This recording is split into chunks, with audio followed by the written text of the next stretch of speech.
I really like how Medusa kind of was, you know...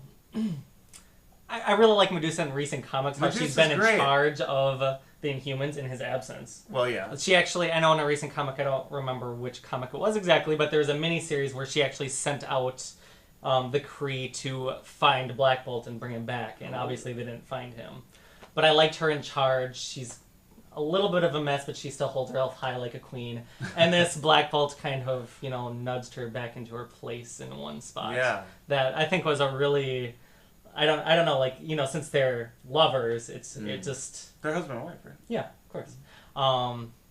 Just having him kind of, like, put her in her place was just kind of, like, a chilling moment to me, I guess. See, that didn't resonate with me because I hadn't been reading, you know, her being in charge, so maybe that'll be something that'll be dealt with in the future. I don't know. She seems pretty content to let him be in charge. Well, not only content with that, but then they go to this, the moon... where these other groups of Inhumans are, which are Inhumans from various alien races that we hadn't known about before Hickman's introduced them during this run. And each of those races is led by a woman, and these women are apparently destined to be queens for Black Bolt. They keep saying, like, there's 5 queens for the one king, and Medusa's just kind of in the background being like, yeah, all right, I'll go with it. Like, she's cool with it. Yeah. I was like... all right, like we got the polygamy going on, and I don't know. It's different. I do like the conflict kind of that's in the Inhumans a little bit right now. It's very subtle. Well, that doesn't really play out in this. Though. Well, a little bit. Medusa questions him a few times, and he gives her a stern look. She said like, "Are you sure?" Like one time. Yeah, and then her just standing and him like looking at her until she kneels.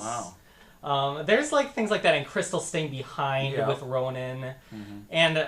Also, the brother, who's usually been a villain with the Inhumans, is encouraging Black Bolt, to, you know, use his powers in the throne room. I don't know. It just seems like it's a very different dynamic with the Inhumans right now, but it's very interesting. Yeah. So if you like, I mean, I suppose if you don't want to go and read FF yet, but I think you should. If you like the Inhumans, you should know that you can just pick up Fantastic Four 6 and 7. And you get kind of the next chapter of the Inhuman story. That's true. So if you're because the FF aren't in it, they don't pick up on any other threads from Fantastic Four, just in these 2 issues. So if you're an Inhumans fan, you should definitely be aware. Although I suppose you probably picked them up because they just had Black Bolt on the cover. But there you go. if you missed them, you know, an Inhumans fan should definitely be checking it out. So yes, I like the issue. Yes, I didn't love the guest artist, but I probably liked him more than you did. So they're motoring right along with FF. Do we want to... Have we talked enough about Hickman's run on Fantastic Four in general? I think so. You think so? Okay. Yeah, I mean, I would say just briefly, it's characterized, and Hickman's writing seems to me to be characterized by definitely very long-form storytelling. I mean, he sets stuff up like a year ahead of time, and you wonder, is this ever going to pay off? And then like a year later, it pays off. I mean, just now... threads are starting to come together from like his first days on that book. Yeah, I will say another series that I've read of Jonathan Hickman's, Secret Warriors, which just had its final issue this last week. Oh, is that done? Yep, it's done now. Oh, I thought that was going to continue. No, it was meant to be a finite series, but sometimes I think they say that because they got canceled. Maybe, but it kind of came around to like where it began a little bit. But he set things up at the very beginning, and it kind of rolled through it. Some things picked up and paid off at this point. Some things paid off later off. But same kind of thing that he did in Fantastic Four, he did in Secret Warriors a little bit. Although and speaking of mythology building like he's doing in Fantastic Four, if you like Hydra, I mean, he's building mythology for Hydra, and it's some really cool stuff he does with Hydra and S.H.I.E.L.D. In Secret Warriors. And now you can get the complete thing. Yeah, there'll probably be a nice book collection of it, I would hope so. Cool. So you like Secret Warriors? I didn't read that. I do like Secret Warriors. He's not as good with the character stuff in that, with some unknown characters for the most part in that book, as with Fantastic Four with characters we're more familiar with. He's strongest when he's building the mythology and doing action sequences and stuff. There was a story arc with the Howling Commandos that I know a lot of people appreciated, but I was kind of bored by it. But when he gets into the character stuff, it's a little dull. The characters that he introduces or that he has in the book are a little dull, but obviously in Fantastic Four he has a very rich, group of characters that he can work with, and it works out really well in that series. Yeah, I love his take on Fantastic Four. I mean, I am a Fantastic Four from way back. They were like the first Marvel comic that I read.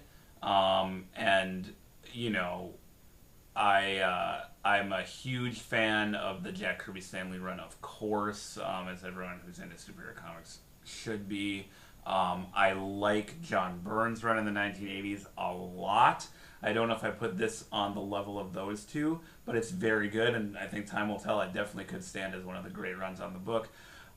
His sensibility is very different than what you would expect from a writer of the Fantastic Four. Just his style and his approach to the story and the characters is quite different than what we've seen before, but I like that. I like that it's this really, really fresh take. He kind of takes the classic Fantastic Four elements and remixes them into something we really haven't seen before. The whole thing with the 3 storyline, which ended Fantastic Four and then launched FF, was a bit overblown and silly as far as the way Marvel promoted it and all of the hype. You know, they were famously going to kill off one of the original Fantastic Four. There was a countdown on the top of each issue, like 2 issues till a death, 1 issue till a death. The issue came polybagged. It was kept really top secret. All that kind of stuff I thought was kind of silly and kind of distracted me from the story. But at the end of the day, if it tricked people into reading the book, it tricked you into reading a really good comic book, you know? Like, so I think the book, if you've been dismissive of it because of the hype of that kind of thing and the way that Marvel promotes the death of their characters as these big selling points, which I think is kind of silly because they're eventually going to come back and whatever. You know, don't let that, you know, don't blame that on Hickman. Like, I feel like that's all marketing. But at the bottom of it all, there's a solid book. But you got to start at the beginning. You got to start at the beginning. So there's a hardcover collection that's probably come out on paperback now of Hickman's first Fantastic Four issues. So I would recommend, if you're interested in Hickman, certainly if you're interested in Fantastic Four FF, probably got to go back and start there. You really can't kind of pick it up and run into it, I would say. Wouldn't you agree? I would definitely agree with that. Yeah. So, but Hickman is he is the hot writer right now, or a hot writer. I mean, not only is a prestigious website like Comics and More devoting a whole podcast to him, but his star is definitely on the rise. You know, he's got the FF thing going. He's got the new Image stuff going, and he is kind of been set up as one of the primary architects of the new wave of Ultimate books that's coming out. Yes. Or the relaunched Ultimate titles. So he is currently co-writing, along with Brian Michael Bendis and Nick Spencer, the, what's it called, Aftermath? Ultimate Fallout. Ultimate Fallout, which is kind of the bridging miniseries that explores the ramifications of the Death of Spider-Man crossover, which ran primarily in Spider-Man, but somewhat in the Ultimate books too. And then after that, he will be relaunching Ultimates as an ongoing, and he's going to be the regular writer on that. And I think he's also going to do Hawkeye, like a miniseries. Yep, Ultimate Hawkeye. Yeah, so those are Hawkeye books for the movies. So those are some obviously really high-profile books, and I'll probably check them out. You know, Fallout's been good. It's, you know, it's kind of a commercial for what's coming next. Sure. But yeah, I like Hickman, and I think you'll probably hear his name in future episodes of this podcast. I would say so. Yep.